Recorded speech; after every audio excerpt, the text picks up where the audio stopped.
Hello everyone, so I'm happy to say during this video today we'll be finishing off my Triceratops, you could say, and learning some fun facts about this dinosaur along the way, and be setting him free later into the wild, you could say.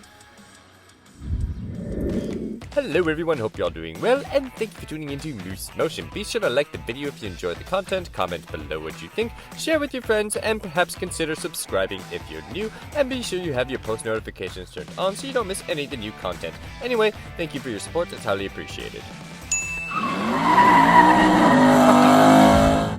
So during the third installment of this dinosaur project today, we'll be going over a lot of details, you could say. Like some counter shading, one could say, as well as some stripes for this dinosaur later on in this video, I say. You could also say we'll be getting fancy with that frill later on in this video today, but we'll keep that aside for safekeeping, I say. And we'll be working with a headless body for most of the day, because we don't want to do a whole bunch of resculpting with that face, I say. But as I sculpt away with this plaster scene today, we'll be learning some fun facts about Triceratops today. But before I get too carried away with the poetry today, here is a quick recap on this dinosaur, I say. Triceratops was a large ornithischian dinosaur that lived in the late Cretaceous period, up until the mass extinction 65 million years ago. Its diet consisted of plants and was a large animal, weighed up to 6 to 12 tons, or approximately the size of an African bull elephant. It also supported a rather large head on its robust body. The skull could be up to 8 feet long on some specimens. Approximately 1/3 of its body size is a good average for its skull, and could weigh up to half a ton, and it's thought to be one of the most intelligent dinosaurs due to the large brain in its, well, rather large skull. And its name translates to three-horned face, and in part 1 we learned, well, that's not entirely true, because apparently it only has 2 true horns. Now that we've done a quick recap on this dinosaur, we're going to be diving into some, well, more niche topics, as well as its, well, fighting capabilities against certain dinosaur opponents that lived in the same time period. But first we'll cover the uses of its neck frill. Now, the big question is, a permanent neck frill just for protection? Well, apparently, this one could have had up to 3 functions. Yes, it was like a defense system as an impenetrable shield, a very effective one indeed. Another possible function was to give signals to other herd members. As it was composed of a number of blood vessels below the surface, it's likely the frill had bright colors to warn off hungry predators, or a possible display feature to attract mates. Now, I personally really like this idea and kind of wish it was shown in more animations, and so I definitely capitalized on this on my sculpture later on in the video by giving him some nice bright red and orange colors in his frill.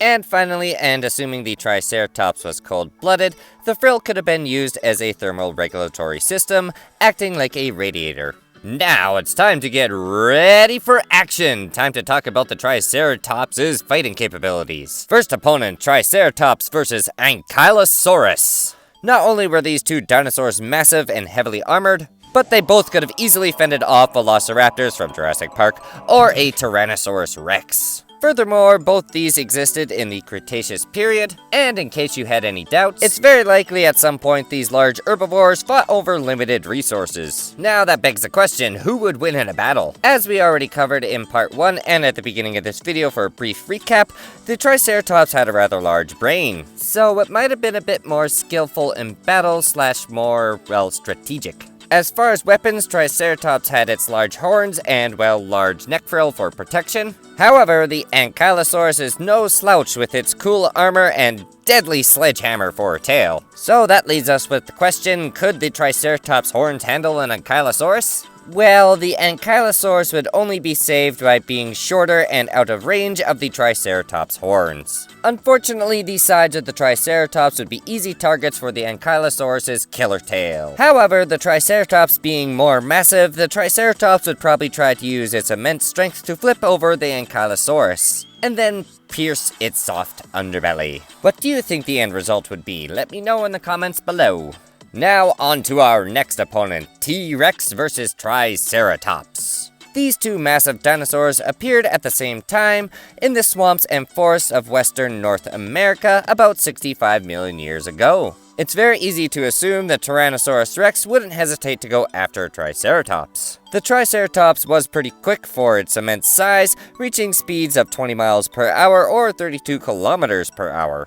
The T.rex was a bit behind at 17 miles per hour or 27 kilometers per hour. I just want to briefly mention that, generally speaking, the speed of Tyrannosaurus rex is highly well debated. There's many different speeds of this thing out there. However, the sources that I was able to get during this video, essentially that's around the range that Tyrannosaurus rex would run because, well, it's so heavy it couldn't actually do a full run. However, there's more on Tyrannosaurus rex in one of my older videos, which I'll provide a link in the description to. However, we're getting a little sidetracked. This video is about Triceratops, and, well, at the moment, Triceratops versus Tyrannosaurus rex. Anyway, back to the fight.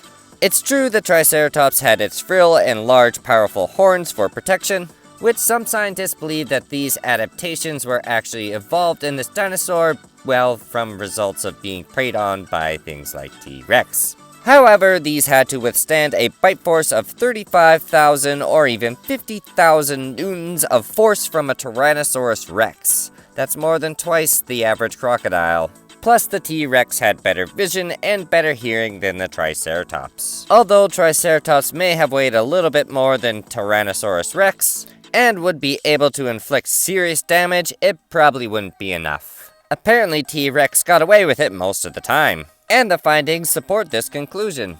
Tooth marks have been found in many Triceratops fossils, although it's uncertain whether this is from carrion or predation. Although I'm pretty sure it's mainly predation, because I'm pretty sure I've heard of stories of Triceratops bones having, well, tooth marks being lodged inside them, and, well, the Triceratops bones slowly healing it over time. Anyway, on to the next topic. The Triceratops from Jurassic Park.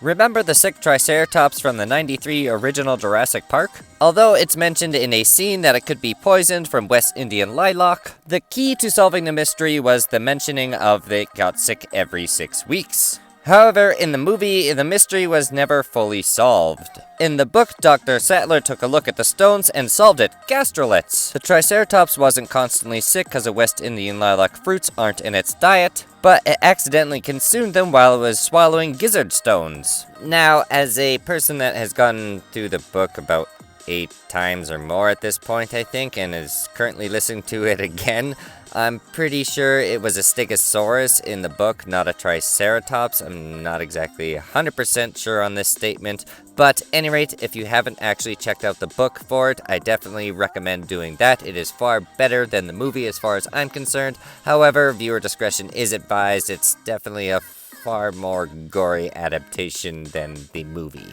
Another memorable Triceratops moment is the appearance in the second installment, which is the specimen caught by the mercenaries, unleashing chaos and destroying the hunter's camp. And in the third installment, they're only seen as part of the species running around Isla Sorna. In the fourth installment, you can see several Triceratops running around in the gyrosphere area. In Jurassic World Fallen Kingdom, Triceratops is seen in the Lockwood Manor with its offspring and then escapes at the end. Which one's your favorite? My personal favorite is, well, the original Jurassic Park. However, I do have a soft spot for, well, the third installment with the Spinosaurus because that's my favorite dinosaur.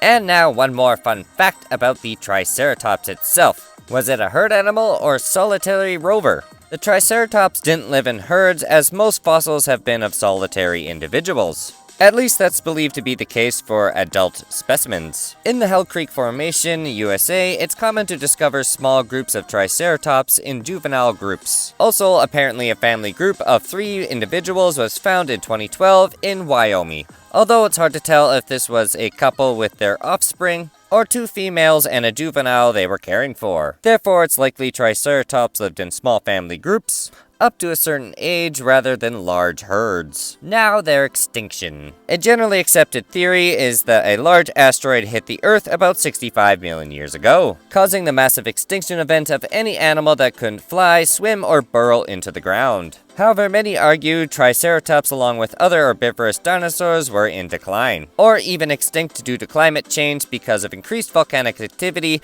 before the Big Impact. So, when did the Triceratops go extinct? Before or after? The unearthed remains of Triceratops 5 inches below the geological layers of the mass extinction shows us that this dinosaur was around until the time of the impact in the late Cretaceous Tertiary period. It's definitely a shame these things went extinct, because I would definitely love to see one in real life. However, I do have the next best thing, which is, well, making clay models of these dinosaurs and then releasing them into the wild. Seeing how it's springtime here in Canada, I was able to get some beauty shots of this thing out in my backyard, so it actually looks pretty cool. Now, before I leave you with the beauty shots, I do have one small request. An overwhelming amount of you have been requesting a Godzilla build, so in my response to that, I want 1,000 subscribers. So we are very close to that benchmark, so if you can help, well, push the channel to get to that 1K mark, I will make a Godzilla, or the King of the Monsters. Any rate, upon that small request, I hope you enjoyed this video. Be sure to leave a like if you did, and comment below what you think of this project, and perhaps a request for the next dinosaur. I think I might make a Velociraptor up next, though. Be sure to share with your friends so you can help the channel grow, and maybe we can reach that 1K mark very soon. And if you're new to the channel, be sure to subscribe. And quick shout out to Dragonclaw for spotting Milton the Moose in the previous Triceratops build.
Hey, thank you for watching. Be sure to leave a like if you enjoyed the content, comment below what you think, share with your friends, and perhaps consider subscribing if you're new. Anyway, that's enough from me. Till next time, take it easy.